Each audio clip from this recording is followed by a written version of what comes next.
correct answer. So here also this probability is 45 upon 178. Okay, let us move to the next problem.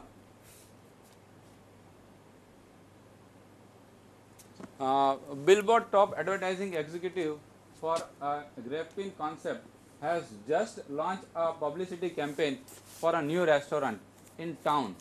The Black August Bill has just installed 4 billboards on a highway outside the town, and he knows from the experience the probability that each will be noticed by a randomly chosen motorist.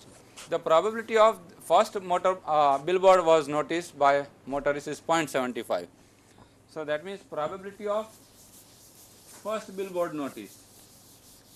That means let me write down probability of 1 is equal to 0.75. Probability of 2 second billboard notice, screen પર ફરીથી આપણે વાંચી લઈએ. Probability of the second being noticed as 0.82. Probability of third is 0.87 and probability of 4 is 0.9. Okay, sir. Right? And so now what is the, let's further read. Assume that the events that a motorist notice any particular billboard is independent of whether or not he is noticed the other. What is the probability? That let's move to the next slide and we read the question. Okay, before we read the question and so we let us understand the concept of independence. See, if the two events A and B are the two events of the sample space S, then A intersection B, probability of A intersection B is equal to PA into PB. Then we say that A and B are independent event. So that is very much clear to you. Okay. So now let us go back to screen and read the question. What is the probability that all 4 billboards on the screen, please? All 4 billboards will be noticed by a randomly chosen motorist. So that means all 4 billboards. That means what do we say? That means he has noticed 1, 2 also he has noticed, 3 also noticed, 4 also noticed. Okay. So that means they are all independent, and therefore the product P1 into P2 into P3 into P4, and the product of all 4 you can do that, that is 0.75 into 0.82 into 0.87 into 0.9, and the product is 0.4815. You must have calculator, you can check it whether the calculation, or you can correct if any mistake. Okay, and what is the next question? Can we please move to the next question? The first and fourth but not second and third billboard will be noticed. So that means first and fourth they have noticed. First, second, third, fourth. So first and fourth they have noticed, but second and third not noticed. So we put the complement. Now for the independent events, we have a result. If A and B are independent events, then A dash and B dash are also independent. We have this is the result. If A and B are independent, then A dash and B are also independent. A and B dash are also independent, and A dash and B dash are also independent. The same result is true for the 4 events also.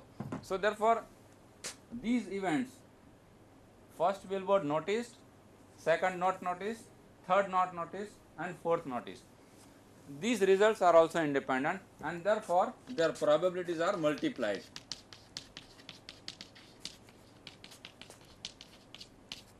And which is equal to product now probability of second billboard not noticed is 1 minus 0.82, so 0.18.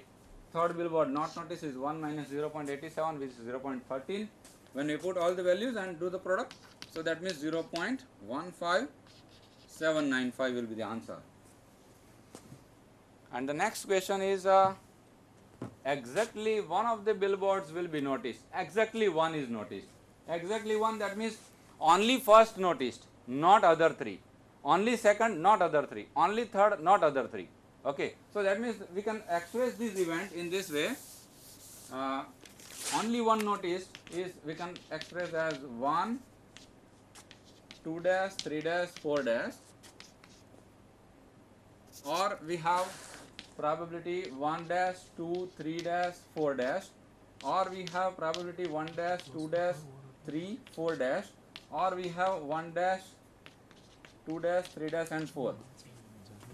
Okay, now either of the 4 can be occur, then we can say that either this occur or this occur or this occur or this occur. We say that exactly one event on exactly one billboard has seen that event has occurred. So when I want to find the probability, I have to consider all four possibilities, and we can observe that all 4 events are mutually exclusive, and therefore to find the required probability we must add this 4 probability. And again these events are mutually independent, so therefore their probabilities will be multiplied, and you can count the product and you can say that the value is 0.0136. And the last question is none of the billboards will be noticed. None of the billboards will be noticed, that means probability of all the billboards they have not noticed. So that means 1 is not seen, 2 is not seen, 3 is not seen, 4 is not seen.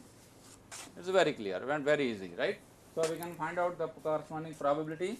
P1 dash is 0.25, P2 dash is 0.18, P3 dash is 0.13 and P4 dash is 0.1.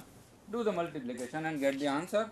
That answer is 0.000585. And the last question is the third and fourth billboard won't be noticed. We don't bother about the first and second, right? So third and fourth is not noticed. So that means we just take care of third billboard and fourth billboard. So that means P3 dash and 4 dash. So that is the product is 0.13 and 0.1 is equal to 0.013. Right? એટલે આના આ દાખલા ઉપરથી તમને independent ઇવેન્ટ્સનો idea clear થઈ ગયો હશે મિત્રો. તો હવે પછી આપણે બીજો આગળ એક્ઝામ્પલ જોઈએ.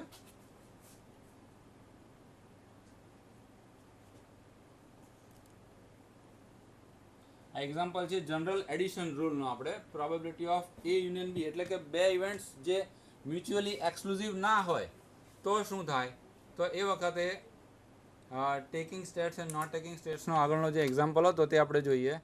તો what is the probability that he is a male or statistics. So આપણો જનરલ એડિશનનો રૂલ છે PM plus PS minus PM intersection. અહીંયા એન્ડ વર્ડ આવશે. આઈ એમ સોરી મિત્રો, મારી ભૂલ થઈ છે. અહીંયા એન્ડ શબ્દ આવશે. ઓકે, એટલે અહીંયા આવશે PM એટલે મેલ કેટલા છે 229. સો 229/439. પછી એ રીતે પ્રોબેબિલિટી ઓફ સ્ટેટ ઇઝ 160. તો 160/439 અહીંયા છે. અને M ઇન્ટરસેક્શન S એટલે 84/439. અહીંયા કિંમત મૂકો, સાદુરૂપ આપો એટલે આન્સર મળી જશે. Let us go to the next example. But before we move to the next example, I request Professor M.N. Patel to continue with this. And okay મિત્રો, હમણાં આપણને ગોઠી સાહેબે પ્રોબેબિલિટી થિયરીમાં જે બેઝિક કન્સેપ્ટ્સની જરૂર છે એ આપણને ખૂબ સુંદર રીતે સમજાવ્યું. ત્યાર પછી ડૉક્ટર મનીષભાઈ ઠાકરે આપણને પ્રોબેબિલિટીની એપ્લિકેશન્સના રૂપે થોડાક એક્ઝામ્પલ્સ આપ્યા. હવે આપણે આ જે તમે અન્ડરસ્ટેન્ડિંગ જે બેઝિક કન્સેપ્ટ મેળવી પ્રોબેબિલિટીના યુનિયન, ઇન્ટરસેક્શન ઇવેન્ટ્સ, એના એડિટિવ રૂલ, મલ્ટિપ્લિકેટિવ રૂલ, તો એના ઉપરથી આપણે થોડીક એપ્લિકેશન્સ આપણે જોઈએ. કે પહેલાં તો આપણે જોયું કે પ્રોબેબિલિટી માટે સ્ક્રીન પર જુઓ તમે કે પ્રોબેબિલિટી માટે કે જે રૂલ્સ કીધા કે પ્રોબેબિલિટીની વેલ્યુ હંમેશા 0 થી 1ની વચ્ચે હોવી જોઈએ, બરાબર.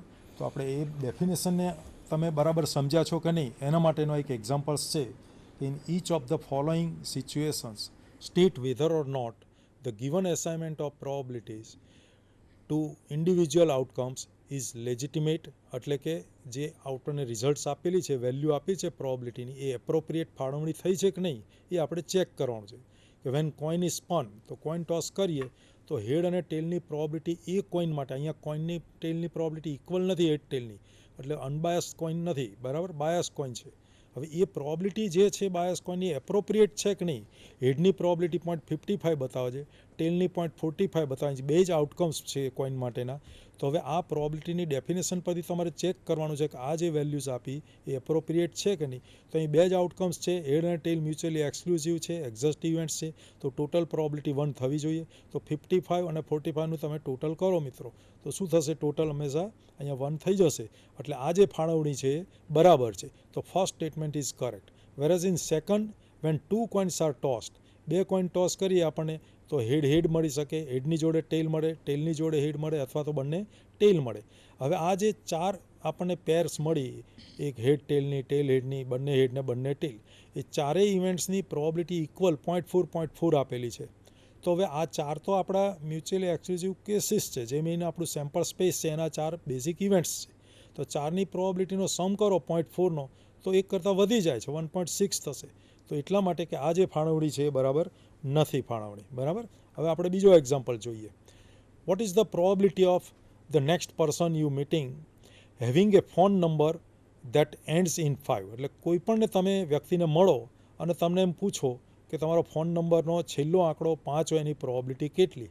તો હવે આપણે ફોનનો જે છેલ્લો ડિજિટની વાત કરીએ છીએ, તો ડિજિટ આપણે 0, 1, 2, 3 અપ ટુ 9 સુધીના હોય. એ 9 ડિજિટમાંથી કોઈ પણ એક ડિજિટ ફોનના છેલ્લા નંબર પર આવે એકમના સ્થાને. હવે આમાં આપણો ક્વેશ્ચન એ છે કે એકમના સ્થાને 5 નંબર આવેની પ્રોબેબિલિટી કેટલી? તો હવે આપણે એકમના સ્થાને 5, તો 5 અહીંયા એક જ વખત આવવાનો છે. કુલ ડિજિટની સંખ્યા આપણી પાસે 10 છે. તો નેચરલી તો પ્રોબેબિલિટી આપણને શું મળશે? તો નેચરલી આપણને પ્રોબેબિલિટી શું મળવી જોઈએ? તો કે 1/10 મળવી જોઈએ, કે 5 એક જ વખત રિપીટ થાય એકમના સ્થાને, અને ટોટલ પોસિબલ ડિજિટ્સ 10 છે એકમના સ્થાન માટેના, માટે પ્રોબેબિલિટી 1/10 થશે. એટલે આ બધા એક્ઝામ્પલ્સથી તમે બેઝિક પ્રોબેબિલિટી સમજ્યા છો કે નહીં, પિક્ચર ક્લિયર થાય છે. આપણે આગળ એક્ઝામ્પલ્સ જોઈએ. What is the probability that the person you meet next has a birthday in February? હવે ક્વેશ્ચન્સ ધ્યાનથી વાંચો મિત્રો. ક્વેશ્ચનમાં શું કહ્યું છે કે બર્થડે ફેબ્રુઆરી મહિનામાં આવે, પણ કયા વર્ષનો ફેબ્રુઆરી મહિનો? નોન લીપ યર હોય એનો. તો નોન લીપ યર એટલે કે લીપ યર ના હોય એવું વર્ષ. તો લીપ યર ના હોય એમાં કેટલા દિવસો આવે? 365 દિવસ. ફેબ્રુઆરી મહિનાના 28 દિવસ આવે. હવે પહેલી ધડાકે આપણને એવું જ પૂછ્યું છે, બર્થડે ફેબ્રુઆરી મહિનામાં આવે, એટલે તમને એમ થાય ફેબ્રુઆરી મહિનામાં બર્થડે આવે તો કુલ મહિના 12, ફેબ્રુઆરી મહિનો એકવાર આવે. તો જનરલી સામાન્ય રીતે પહેલી નજરે તો આન્સર તમે 1/12 આપશો, કે ફેબ્રુઆરી 1 છે, ટોટલ મહિના 12 છે, તો પ્રોબેબિલિટી 1/12 થાય. પણ મિત્રો આ આન્સર બરાબર નથી. આપણને બર્થ ડે કહ્યું છે, બર્થ મંથ નથી કહ્યું. બરાબર. તો હવે આ બર્થ ડે ફેબ્રુઆરીમાં આવે એની પ્રોબેબિલિટી કેટલી? તો ફેબ્રુઆરીના કુલ દિવસ કેટલા? તો ફેબ્રુઆરીના નોન લીપ યર્સ માટે 28 દિવસ હોય, અને ટોટલ વર્ષના 365 દિવસ હોય. તો બર્થડે ફેબ્રુઆરી માસમાં આવે એની ખરેખર પ્રોબેબિલિટી 28/365 થાય, 1/12 ના થાય. એટલે કોઈ પણ પ્રોબેબિલિટીનો સમ તમે જ્યારે વિચારો કે ડિસ્કસ કરતા હોય ત્યારે ખૂબ ધ્યાનપૂર્વક એને રકમને સમજવાનો પ્રયત્ન કરો. રકમ બરાબર સમજશો તો જ તમે એનું લોજિક સમજી શકશો, લોજિક બરાબર સમજશો તો જ તમે એનો જવાબ આપી શકશો. આગળ જુઓ મિત્રો પ્રોબ્લેમમાં કે you have a torn tendon and we facing surgery to repair it. The surgeon explained the risk to your infection occurs at 3% of such operation. The repair fails in 14% and both infection and failure occurs together in 1%. એટલે અહીંયા આપણને એવું કહેવા માગે છે કે જે અહીં અગર આપણે સર્જરી કરવાની છે તો સર્જરી ફેલ થાય અથવા તો ઇન્ફેક્શન લાગે એમાં, તો એને આપણને જુદા જુદા પ્રોબેબિલિટી આપી છે. કે ઇન્ફેક્શન અકર્સ થાય એની પ્રોબેબિલિટી 3% છે, ઓપરેશન ફેલ થાય એની પ્રોબેબિલિટી 14% છે, અને બંને એની પ્રોબેબિલિટી 1% છે. તો what percent of this operation succeed and are free from infection? એટલે ઇન્ફેક્શન પણ ના લાગવું જોઈએ અને ઓપરેશન સક્સીડ થવું જોઈએ, એની આપણે પ્રોબેબિલિટી શોધવી છે. તો જુઓ મિત્રો કે આમાં શું આપણે કરવું જોઈએ. તો પહેલાં આપણે ઇવેન્ટ ડિફાઇન કરીએ કે let I equal to infection occurs, F means failure occurs. હવે આપણને જે માહિતી આપી છે એને નોટેશનમાં કરીએ તો પીઆઈ 0.03 આપ્યું છે, પીએફ આપ્યું છે, અને પીએફ ઇન્ટરસેક્શન આઈ આપ્યું છે. તો એના ઉપરથી હવે આપણો જે ક્વેશ્ચન્સ છે જુઓ. તો ક્વેશ્ચન્સમાં આપણને શોધવાનું છે શું? ક્વેશ્ચન્સમાં આપણને પૂછ્યું કે નોટ ઇન્ફેક્શન નોટ ફેલ્યોર, એટલે પ્રોબેબિલિટી એફ ડેશ ઇન્ટરસેક્શન આઈ ડેશ, અને આનો પ્રોબેબિલિટીની ફોર્મ્યુલા થશે 1 - પ્રોબેબિલિટી એફ યુનિયન આઈ અને એફ યુનિયન આઈની પ્રોબિલિટી તમને એડિટિવ રૂલ હમણાં ગોઠી સાહેબે મનીષભાઈએ સમજાયો તે પ્રમાણે એડિટિવ રૂલની ફોર્મ્યુલા મૂકો અને ત્રણેય આન્સર મૂકો તો we can find પ્રોબિલિટી F dash intersection I dash. તો આ રીતે મિત્રો તમે પ્રોબિલિટીના બેઝિક કન્સેપ્ટને બરાબર સમજો, ડેફિનેશન બરાબર સમજો, ક્વેશ્ચનમાં શું કહેવા માગે છે એ બરાબર સમજો અને એ સમજો પછી જ તમે સોલ્વ કરવાનો પ્રયત્ન કરો.